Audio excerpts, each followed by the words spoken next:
Adesso direi di passare a Sandro Ruotolo, che è qui in attesa in studio con le copie in fax delle prime edizioni straordinarie dei giornali italiani. Sì, ci sono giunte poco fa, la prima è l'Unità, edizione straordinaria, eccola qui, vediamola insieme. Golpe in Unione Sovietica, destituito Mikhail Gorbaciov, il mondo trema, crollano le borse, il vice Yanayev ha preso il potere, affiancato dal primo ministro e dal ministro della difesa, carri armati nelle strade di Mosca, Boris Yeltsin invita allo sciopero, Gorbaciov arrestato.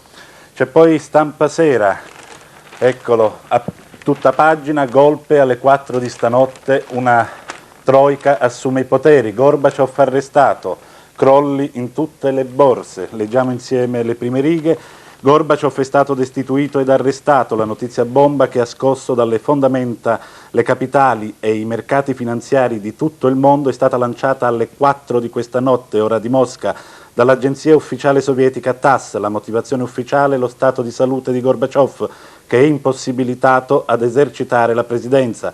Subito dopo la dichiarazione dello stato di emergenza e la notizia che nel centro di Mosca stavano prendendo posizione carri armati e mezzi blindati dell'esercito sovietico.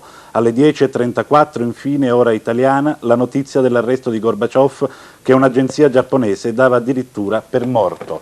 E ancora un'altra edizione straordinaria, quella del quotidiano Alto Adige, colpo di Stato nella notte in Unione Sovietica, arrestato Gorbaciov. Un comitato di emergenza capeggiato dal vicepresidente Yanayev ha assunto i poteri ai vertici del paese, detenuti dal leader della perestroika che era in vacanza. Sorpreso Bush, i servizi segreti degli Stati Uniti erano all'oscuro di tutto.